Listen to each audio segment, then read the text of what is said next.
오늘은 우리 부모님들에게는 좀 위로가 되고 또 자녀들에게는 실제적으로 교훈이 되기를 바라는 이런 마음으로 행복한 가정의 부자 관계라는 제목 그리고 효라는 이런 주제로 말씀을 전하려고 합니다.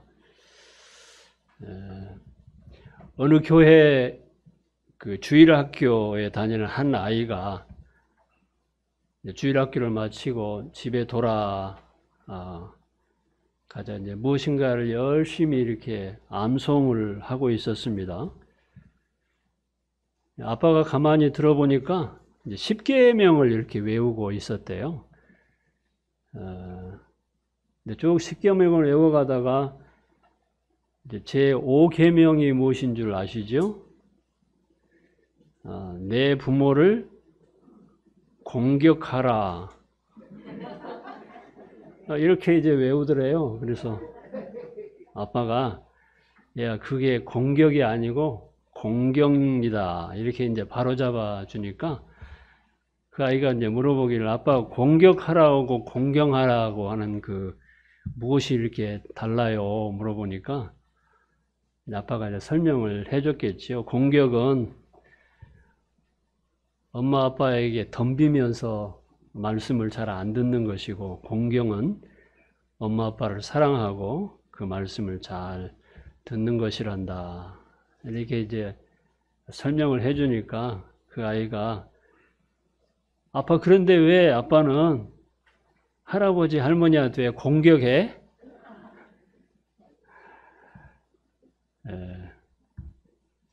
혹시 나는 공경해야 될 부모에게 공격하는 이런 자식은 아닌가 생각하게 하는 그런 이야기입니다.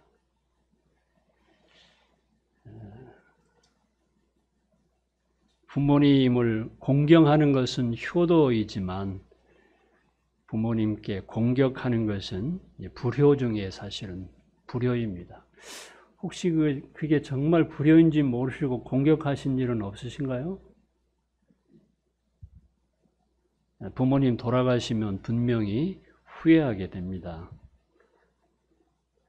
수년 전으로 이렇게 기억을 하는데요. 제가 어느 가까운 교회에 장례식에 이렇게 갔다가 있었던 한 사건을 제가 잊을 수가 없어요. 하관식 때였는데 이제 장례식을 거의 마쳐가면서 취토를 이제 하고 있었는데요. 그 집의 며느리가 자매님이신데 그동안 참았던 울음을 터뜨리면서 통곡을 하면서 울면서 하던 이야기가 제가 잊을 수가 없습니다. 미안해요. 어머니 미안해요.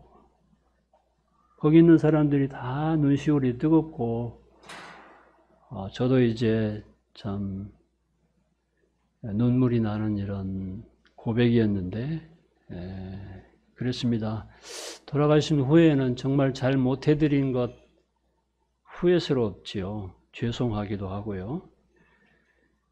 그런데 시간이 지나고 나면은 돌아가실 때 울어서 의미가 별로 없습니다.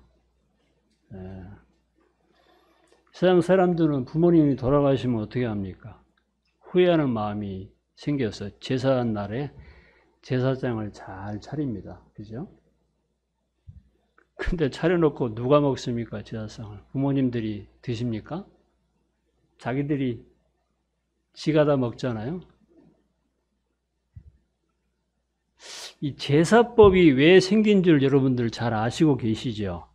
중국에서 시작이 되었는데 한 불효자식이 부모님이 돌아가신 후에 살아생전에 정말 효도하지 못한 것이 후회스럽고 죄송스러워 가지고 돌아가신 후에라도 그동안에 못해드린 그런 효를 한다고 이제 제사법을 만들어 가지고 거기다가 이제 평소에 부모님이 좋아하셨는데 해드리지 못한 음식들을 이렇게 차려서 이제 제사를 지낸 것이 사실상 전례가 돼가지고 우리나라 사람들은 그것을 종교의식으로 행하고 있어요. 그래서 뭐라 합니까? 기독교인들을 불효자식들이라고 이렇게 말합니다. 왜요? 돌아가신 부모님에게 제사를 안 지낸다는 거예요. 그게 불효인가요?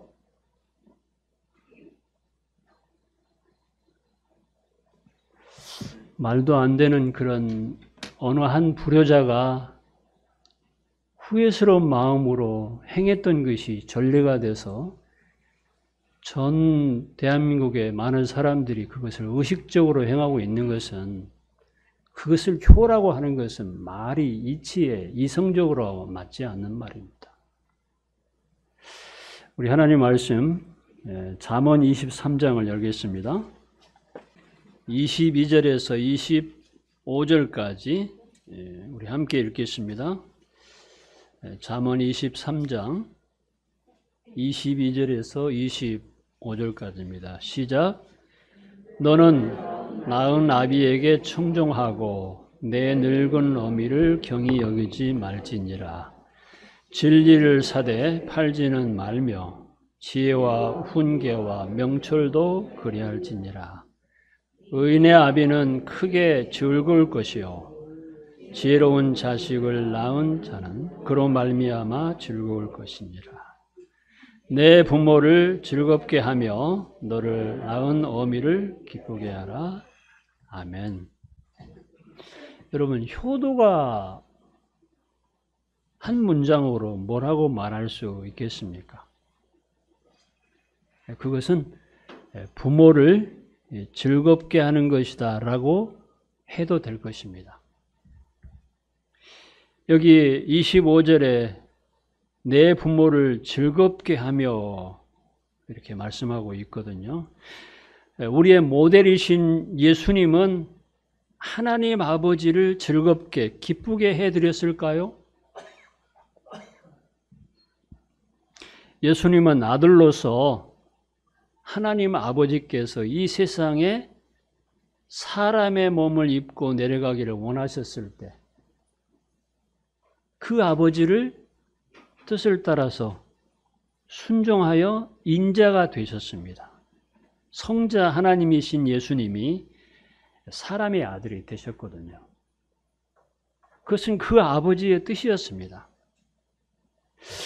그리고 겟세마네에서 기도하실 때 그 기도의 내용을 우리가 잘 알고 있는데 그 기도의 내용을 통해서도 알 수 있듯이 그는 죽기까지도 순종하셨다고 하는 거예요. 할 수만 있으면 이 잔이 내게서 지나가기를 원합니다. 땀이 피가 되도록 핏방울로 떨어지도록 그렇게 간절히 기도하는 가운데 나의 원대로 마옵시고 아버지의 원대로 하옵소서라고 그렇게 기도하시는 내용 속에서 그 성부 하나님의 뜻에 죽기까지 순종하시겠다고 하는, 또 순종하셨던 일은 우리 주님의 모본을 저희들이 볼 수 있습니다. 찾지 않겠습니다. 마태복음 3장 17절에는 하늘로부터 소리가 있어 말씀하시되 뭐라고요? 이는 내 사랑하는 아들이요 그랬습니다.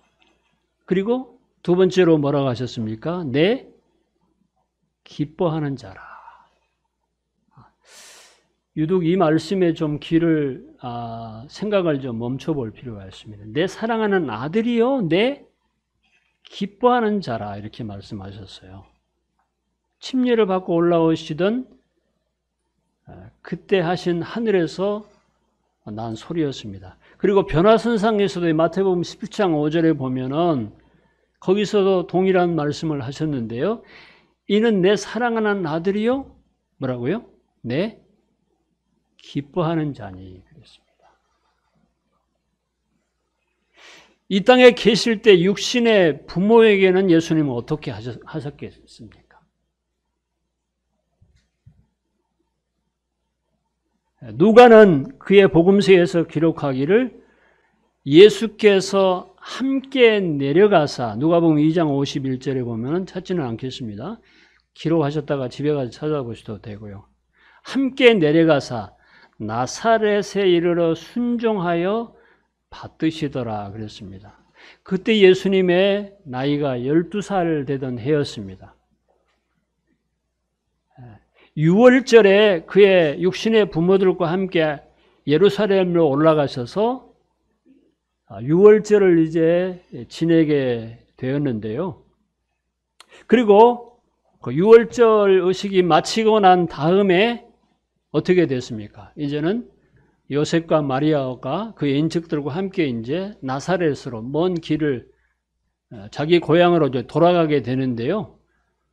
많은 사람들이 예루살렘으로 올라갔다가 내려가는 이런 길이었기 때문에 아주 혼잡했을 것 같아요. 그런데 예수님이 함께 내려가는 줄 알았는데 어떻게 해요? 하루 길을 간 후에야 함께 동행하지 않고 있다는 사실을 발견하게 되지 않습니까? 그리고 인척들 가운데 찾아봤는데도 혹시 다른 친척들과 함께 가는가를 살펴봤는데도 못 찾았어요. 그래서 어떻습니까? 거슬려서 다시 하루 길을 가다가 다시 어떻게 해요? 예루살렘으로 다시 찾으러 이제 올라가는데 며칠을 찾아서 가느냐 하면 3일을 찾아갑니다. 어디 가서 만나는가요? 예루살렘에 가서 3일 후에서 이제 만납니다. 근데 예수님이 그때 어디가 있었느냐면요. 성전에 가 있었거든요. 성전에서 뭐 하고 있었습니까? 랍비들과 함께 토론하면서 앉아 있었습니다. 생각해 보십시오. 당연히 이제 가겠지 따라서 이렇게 우리와 인척들하고 뭐 거의 또 함께 간 친구들하고라든가 이렇게 뭐 그런데 이제 없는 것을 발견하고서 3일 길을 찾으면서 올라갔다고 하면 여러분들이 부모라고 생각을 한번 해 보십시오. 혹시 아이들 잊어버린 경험이 있으신가요? 잊었다가 몇 시간 만에 찾아보신 경험이 있으세요? 저는 한 6시 오후 해질무렵에 6시경이나 잊었다가 한 12시경이나 찾은 적이 한 번 있습니다. 아이고 얼마나 애가 달았는지. 그때는 이제 핸드폰도 없어가지고 그냥 집에서 시청이나 파출소에다가 이렇게 신고를 해놓고서 두 사람이 이제 막 찾으러 다닌 겁니다. 해질무렵이었어요. 그때 이제 교회 개척할 당시였는데 저희 집사람하고 두 아이들 3살, 5살이었어요. 일단 뭐 집에서 놀아라 하고 이제 전도지를 배부하고 6시 해질 무렵쯤에 이제 집에 와보니까 없는 거예요. 이게 이제 신고를 해놓고 이제 찾으러 이렇게 다니는데 천변으로 해서 쭉 이렇게 시계아파 지금 현재 이제 정읍고등학교 있는데 그 새마을 주택에서 살았는데 쭉 천변을 따라서 내려가면서 이렇게 혹시나 물가에서 무슨 일이 있었나. 12시가 다 돼가지고 이제 지금은 파출소가 없어진 것 같더라고요. 다른 데로 옮겼나. 대흥리 파출소에가 이렇게 장의자애가 이제 두 아이들이 이렇게 떼꼽이 완전히 졸졸 흘러가지고 눈물, 콧물 막 새까매가지고 성결하고 슬기가 이제 누워있는데 저하고 우리 집사람 그 애들 12시경이나 만나가지고 어떻게 했습니까? 아침 막 부둥켜 울고 난리가 나고. 여러분들도 아마 뭐 시장을 갔다가 그런다 할지 뭐 이렇게 한 번쯤 그런 경험이 있을 텐데 애들 잊어버리면 정신이 없어요. 근데 3일 길을 찾았으니 저희들은 한 12시간 정도, 6시간 정도 찾았는데 3일 동안을 찾아 헤맸으니 얼마나 그 마음이 어떻겠습니까? 그런데 한가하게 예수님은 성전에서 랍비들하고 토론을 벌이고 있었습니다. 그게 뭐라고 만나서 그랬냐? 어찌하여 우리에게 이렇게 하였느냐? 보라, 내 아버지와 내가 너를 찾느라고 3일 동안 얼마나 근심을 했는 줄 아느냐? 이렇게 이제 이제 제 목소리 톤이 그렇습니다. 얼마나 애가 달아가지고 근심하는 마음에 그렇게 했겠습니까? 근데 예수님은 뭐라고 대답을 하시느냐 하면은, 내가, 아니, 내 아버지 집에 있어야 될 것을 알지 못하셨나이까? 이렇게 이제 말을 하는 거예요. 이게 무슨 말이야, 이게? 그러니까 12살쯤 되었을 때 사실은 이제 하나님의 독생자이기 때문에 하나님의 집, 성전에서 이렇게 있는 것이 당연한 것이라고. 근데 이제 요셉과 마리아는 알고 있는 듯 하면서도 실제로 생활하면서 12해를 살았기 때문에 잊어버렸겠죠. 그냥 내 자식처럼 생각을 했을 텐데. 그런데 그때, 아니, 그렇게 이제 말씀은 분명히 하셨어요. 이야기를 했어요. 그래서 이제 안 간다, 나는 나사렛으로. 이제 예루살렘에 있어서 내 아버지 집에 있어야 될 것 같습니다. 이렇게 말을 하고 고집을 부렸습니까? 아닙니다. 그렇게 말은 했지만 그것이 사실이고 분명한 것이었지만 하나님의 때를 될 때까지 예수님은 그 예루살렘에 머물러 있기를 고집하지 아니하고 그 요셉과 마리아를 따라서 다시금 나사렛으로 가셨다고 하는 것입니다. 가서 어떻게 했다고요? 함께 내려가서 나사렛에 이르러서 순종하여 받들어 섬겼다, 이렇게 말씀하고 있습니다. 이 놀라운 우리에게 보여주는 하나의 모본이거든요. 나사렛이요, 환경적으로 봐도 예루살렘과 나사렛은요, 마치 이 땅에서 천국과 지옥 같은 그런 지형이거든요.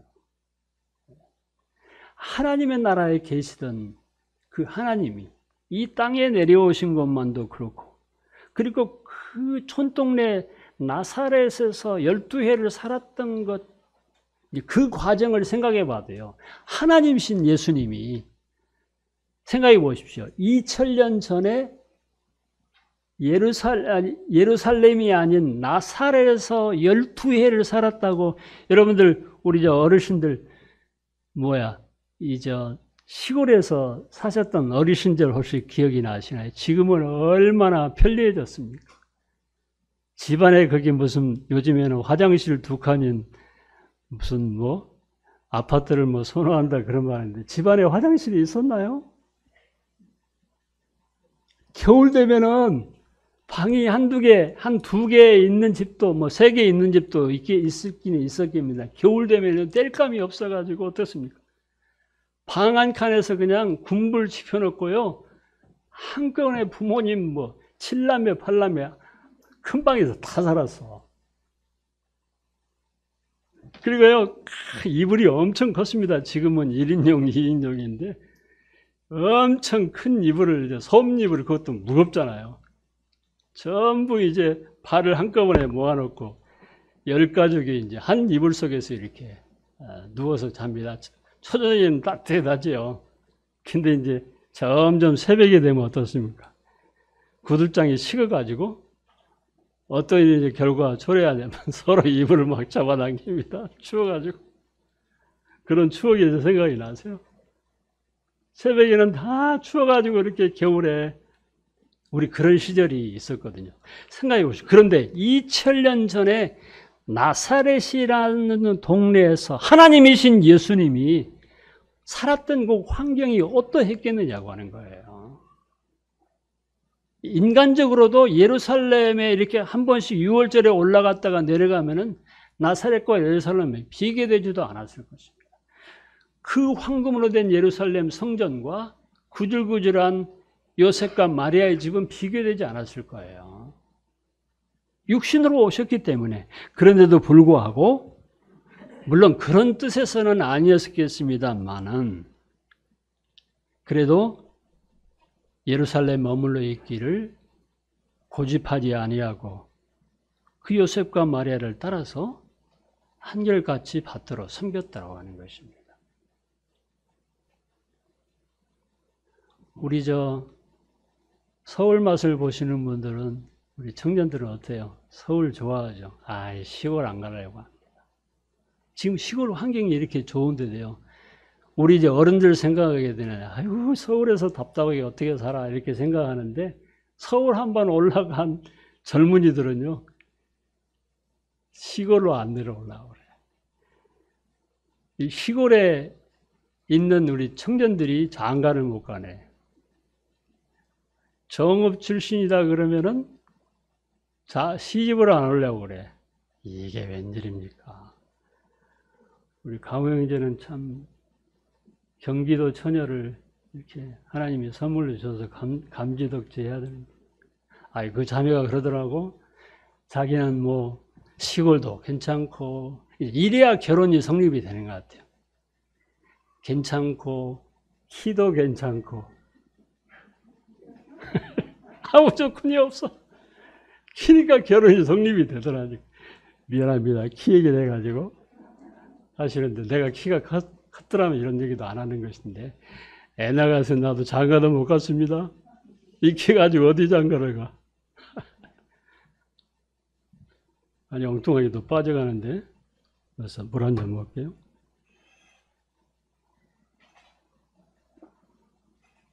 하나님 아버지와 육신의 부모를 기쁘시게 한 가지가 있었는데 그것은 첫째로 순종했다고 하는 것입니다. 여기서 한 가지 중요한 것이 있는데요. 자기 뜻이 아닌 하나님 아버지의 뜻, 그리고 자기 뜻이 아닌 육신의 부모의 뜻에 순종했다고 하는 것이거든요. 사실 여기도 우리가 생각을 깊게 해야 되는 것입니다. 보통 요즘에 젊은이들하고요, 조금 나이가 드신 부모님들하고 생각이 달라요. 원하는 것이 다르고 가치관이 다르고 뜻이 다릅니다. 그래서 어떻게 합니까? 자녀들이요, 제 마음대로 하려고 그래요. 제 마음대로. 부모님의 뜻을 헤아리지를 못합니다. 어떤 음식을 먹어도 자기 입맛에 맞는 음식을 고를 수 있어요. 그것이 뭐 잘 해드리는 것처럼 생각할지 모릅니다. 이거는 잘 해드리는 것이 효가 아니에요, 사실. 그 부모님이 무엇을 원하는 것인지, 그 부모님의 뜻이 무엇인지를 헤아려야 된다고 하는 거예요. 자기 원대로가 아니었거든요. 이런 격언이 있습니다. 참 합당한 격언인데, 물레를 돌리게 해도 효도일 수가 있고, 물레가 뭔 줄 알지요? 나중에 물어보세요. 물레가 뭔 줄 모르면은. 잔치상을 차려드려도 불효일 수가 있다는 이런 격언이 있습니다. 명심해야 될 것은 내가 원하는 것이 아닌 부모님이 원하는 대로 해드리는 것이 그것이 참된 효의 사실은 기초요, 시작이라고 하는 것입니다. 잘 살아야 되지요. 이것이 하나의 부모님들을 또 기쁘게 해드릴 수 있는 것입니다. 잘 살아야 되는 것입니다. 여러 가지로 바르게 살게 돼야 아무리 악한 부모들이라도요, 자녀들이 바르게 살기를 원하지 않습니까?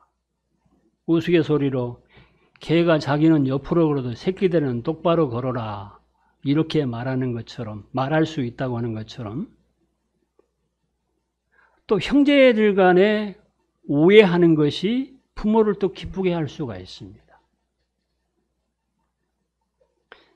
제가 이제 손자들하고도 이렇게 같이 시간을 보내면서 다른 건 다 이쁘고 귀여운데 둘이 이제 싸우면은 그렇게 이제 신경이 쓰여요. 애들이니까 물론 그럴 수 있잖아요.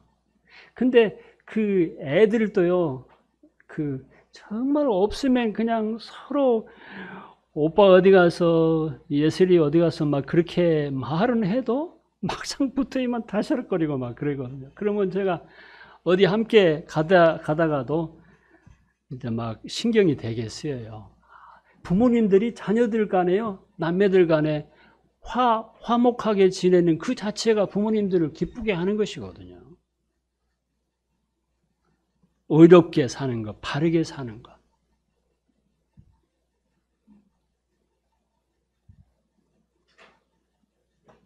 아까 23장 24절에 보면은 의인의 아비는 크게 즐거울 것이요 그랬습니다. 의로운 사람의 아비는 크게 즐거울 것이라고 그랬습니다. 그런데 그 자식이 의롭지 못하면, 바르지 못하고 이렇게 살되 아무리 다른 것이 있다 할지라도 그 부모의 마음이 즐거울 수가 없을 것입니다. 골로새서 3장 20절에 보면 자녀들아 모든 일에 부모에게 뭐라고 했습니까?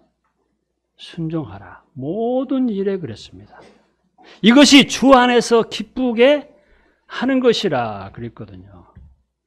순종이 사실 쉬운 것 같지만 쉽지 않습니다. 그런데 그 순종 자체가 부모님들을 기쁘게 해드리는 것이고 하나님을 기쁘게 해드리는 것이라고 하는 것이에요. 물론 주 안에서 순종을 말하는 것입니다. 그런데요, 자기 뜻을 가지고 부모의 뜻을 순종하지를 않아요. 틀리다는 거예요. 모른다는 거예요. 그리고 어떻습니까? 사실 우리 양심적으로 생각해 보면은 우리 어르신들은 어떠셨는지 모르고 지금 자녀들은 어떤지 모르겠어요.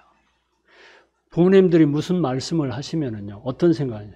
바로 순종하는 이것이 얼마나 아름다운 것입니까? 그것이 자기 생각에 옳든 안 옳든 간에 그것이 부모님의 뜻이라고 한다면은 그래 어떻습니까?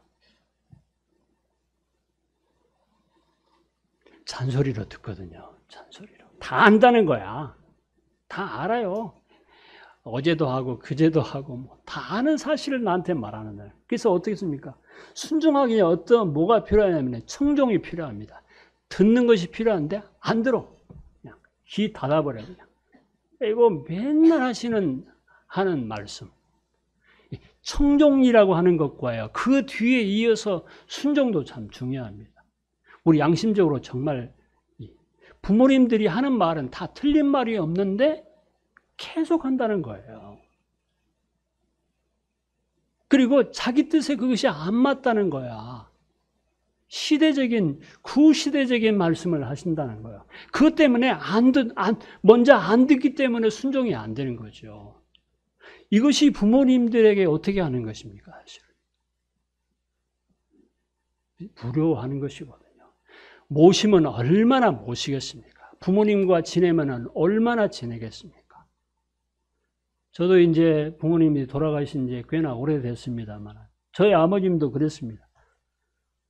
1시간씩 하세요. 제가 이렇게 정기적으로 부모님 댁에 우리 집사람이 정인인데 때로는 2시간도 막 합니다. 앉혀서 훈계를 막 하시거든요. 이게 사실 똑같은 마치 그 테이블 이렇게 트는 것처럼 이렇게 그런 얘기를 듣는데 쉽지가 않아요. 만약에 제가 귀를 닫아버리고 아이고 됐어요 아버지 좀 이렇게 나가버리면 어떻게 되겠습니까? 다 늘 갈 때마다 듣는 얘기지만 그런 태도를 취하면은 그건 자식의 도리가 아니죠. 알았습니다. 똑같은 말이야. 제가 지금도요 몇 년이 지나고 몇십 년이 지났는데도 이미 줄줄 외고 있습니다. 그걸 지금 제가 이제 리바이벌 할 수도 있어요. 무슨 말씀을 쟁쟁하게. 근데 그거 실제로 제 생활 속에서 그것이 적용이 되면은 심지어는 무슨 말씀까지 돌아가신 분한테 좀 누가 될지 모르겠는데 제가 사실 예전에 어렸을 때 조금 지나가지고 학교 다니면서 이제 눈이 좀 안 좋으니까 안경을 제가 이제 맞추게 됐어요. 근데 그 당시에 시골에서 안경 쓰는 경우들이 별로 없었거든요. 근데 그것을 안경을 맞춰서 쓰려고 다니는 것을 아버지 생각에는 뭐라고 생각하냐. 그 멋으로 생각하셨던 거야. 멋만 내면 뭐 한다냐.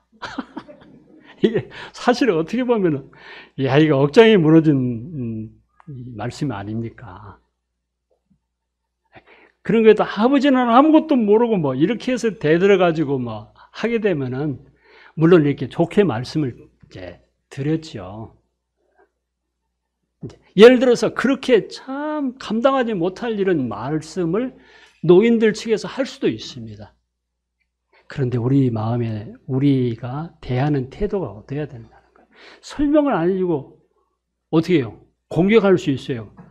아니 아버지 무슨 멋을 내려고 뭐 안경을 썼겠어 이러고 막 다툴 수 있습니다. 이거는 자식의 태도가 아니거든요. 부모님이 안경을 써본 일이 없고 부모님은 눈이 좋으니까 또 시골에서 그런 일들이 별로 없으니까 이해를 시키기보다도 그것에 대해서 말도 안 되는 말씀을 하신다. 이렇게 될 수가 있거든요.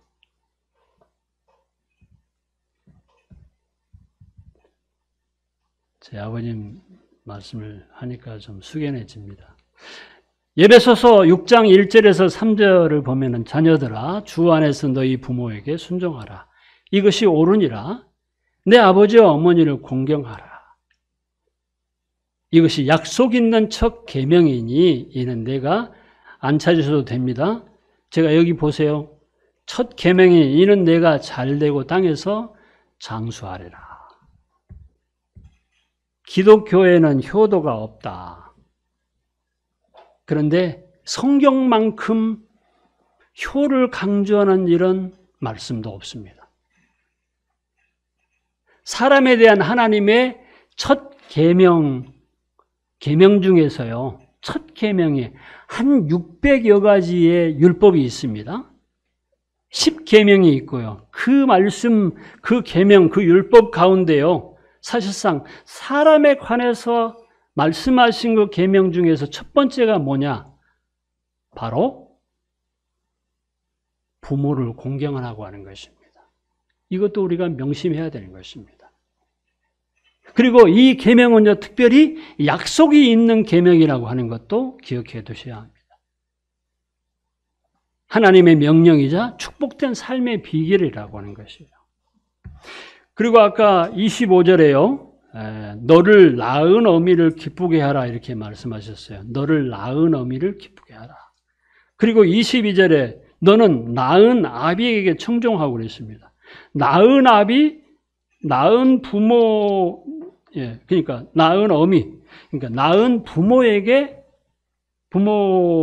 청종하고 그리고 기쁘게 하라 이렇게 말씀하셨는데 여기도 의미가 있습니다. 어떤 아비, 어떤 어미라고요? 낳은 아비, 낳은 어미입니다. 부모를 기쁘게 하는 것, 부모를 공경하고 하는 것의 그 조건이 뭐냐는 거예요. 그것은 다른 어떤 조건이 있는 것이 아니고요. 우리를 낳았기 때문이라고 하는 것입니다. 다른 조건이 없어요. 어머니만 나를 낳는 것이 아닙니다. 아버지도 그리고 어머니도 나를 낳은 분인데 나를 낳아준 분들이기 때문에 그들을 기쁘게 하라고 이렇게 말씀하고 있습니다. 보통 생각할 때 우리 어머니 아버지는 공경받을 만한 것이 없어. 그 조건을 생각합니다. 어떤 부모들은 뭐 많은 재산도 물려주고 어떤 부모들은 교양이 있고 뭐 이렇게 이제 조건을 생각할 수 있어요. 뭐 너희 부모님들은 그러니까 공경할 만하지. 아니요, 우리 부모님들은 그런 게 없어. 말도 안 되는 거예요. 성경은 분명하게 한 가지 조건을 말씀해 주고 있는데 너를 낳은 아비 그리고 너를 낳은 어미를 기쁘게 하라고 이렇게 말씀해 주고 있습니다.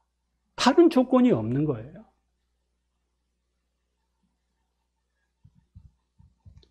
우리가 사용하는 전도지 여러분들 보시는 분들 있겠습니다. 이런 아름다운 이야기가 있습니다. 어느 겨울날이었어요. 만삭의 여인이 이제 진통이 이렇게 시작이 되니까 그에게 복음을 전한 선교사 부부를 이제 찾아갑니다. 그 집을 찾아서 나서서 가는 길에 미처 그 선교사의 집에 도착이 하지 못하고서요. 막 아이가 이제 막 진통이 아주 극에 달하니까 가다가 다리 밑으로 들어가가지고 다리 밑에서 아이를 낳아버립니다. 혼자. 그리고 오늘 좀 아기를 낳을 때가 됐는데 이렇게 생각해서 이제 선교사 부부가 그 만삭에 된 여인을 이제 찾아 나섭니다.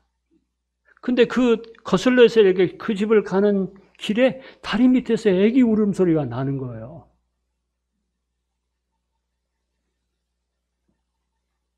그런데 그 애기 울음소리를 따라서 다리 밑으로 내려가 보니까 어떤 일이 벌어졌습니까?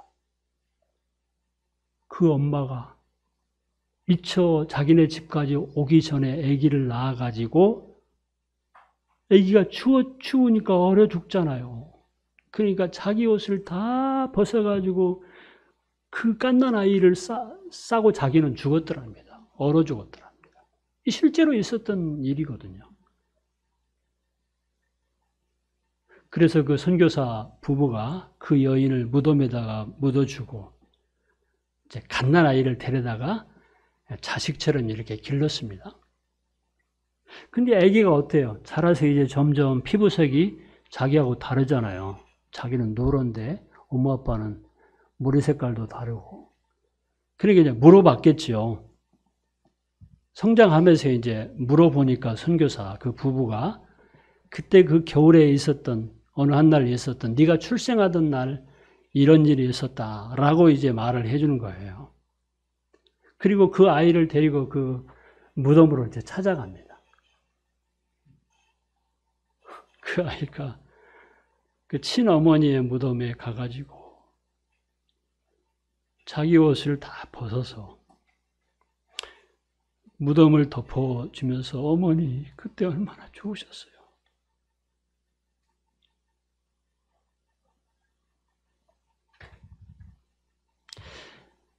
두 가지 실제적인 예화를 말씀드리고 오늘 말씀을 줄이겠습니다. 영국의 처칠 수상이 제1차 세계대전을 승리로 이끌고 나서 국민적인 영웅이 되었습니다. 그의 인기가 최고조일 때 런던의 한 신문이 그 어렸을 때 처칠 수상을 가르친 선생님들을 다 조회를 해본 거예요. 취재를 해본 것입니다. 그래서 위인을 만든 스승이라는 제목으로 이렇게 기사를 만들어서 보도를 이렇게 했는데 이 기사를 본 처칠이 즉각 이 신문사에다가 편지를 보냈습니다. 뭐라고? 귀 신문사는 가장 중요한 스승 한 분을 빠뜨렸습니다. 그분은 바로 나의 어머니입니다. 그랬습니다. 미국의 여러분 잘 아시는 16대 대통령 링컨의 아버지는 슈메이커, 구두 만드는 이런 사람이었습니다. 그 당시 의원들은 이 미천한 신분의 그 당시입니다. 사람이 위대한 미국 대통령이 된 것이 못마땅했습니다. 링컨이 상원에서 대통령 취임 연설을 하던 날 그가 단상에 올라가자 그 중에 나이가 많은 귀족이 한 사람 일어나더니 링컨을 모욕하려고 우리나라 말로 어이 링컨, 미스터 링컨 이렇게 불렀습니다. 대통령 취임 연설을 하러 올라가는 링컨을 부르면서 어쩌다 당신이 이 나라 대통령이 되기는 했지만 예전에 당신이 당신의 아버지와 함께 우리 가족들의 구두를 만들기 위해 우리 집을 드나들곤 했다는 사실을 잊지 말아주시기 바랍니다. 그랬어요. 또한 여기에는 당신의 아버지가 만든 구두를 신고 있는 상원 의원들이 있습니다. 그러니 당신의 출신을 잊지 마시오 라고 비아냥거리는 경고를 했습니다. 이때 링컨은 모든 사람의 기억에 남을 만한 감동적인 답변을 했습니다. 뭐라고요? 내가 상원에서 첫 연설을 하기 직전에 나에게 아버지를 생각하게 해 주셔서 대단히 감사합니다. 나의 아버지는 매우 멋진 창조적인 예술가였습니다. 아버지보다 더 아름다운 구두를 만들 줄 아는 사람은 이 세상에 없다고 생각합니다. 내가 앞으로 어떤 정치를 하든 나는 결코 아버지를 능가할 수 없을 것입니다. 하지만 귀족 여러분에게 한 가지 말씀을 드리고 싶습니다. 만일 나의 아버지가 만들어드린 구두가 여러분의 발에 맞지 않거든, 나도 아버지에게 배운 기술이 조금 남아있으니까 나에게 가지고 오십시오. 나는 훌륭한 재화공은 아니지만 최소한 여러분의 구두를 수선해 드릴 수는 있습니다. 연락만 주시면 언제라도 여러분의 집으로 달려가겠습니다. 이 말에 대해서 거기 상원 의원들이, 귀족 출신의 사람들이 어떤 반응을 보였을까요? 그는 그 몇 마디에 지금도 많은 사람들에게 감동을 주는 이런 말이었다고 하는 것입니다. 기도하겠습니다. 은혜로우신 아버지, 감사합니다. 하나님께서 저희들에게 하신 말씀이 놀랍습니다. 진리입니다. 계명이길 뿐만 아니고 축복의 통로가 되며 복을 얻을 수 있는 비결의 말씀인 것을 감사합니다. 오늘 이 말씀을 통해서 우리 모두가 다 하나님 아버지에 대해서, 또 육신의 부모들에 대해서 어떤 자세를 가져야만이, 어떻게 해야 하는 것이 하나님을 기쁘시게 하고 부모님을 기쁘시게 할 수 있는 것인지를 깊이 마음에 새길 수 있도록 도와주시기 바랍니다. 감사합니다. 예수님 이름으로 기도했습니다. 아멘.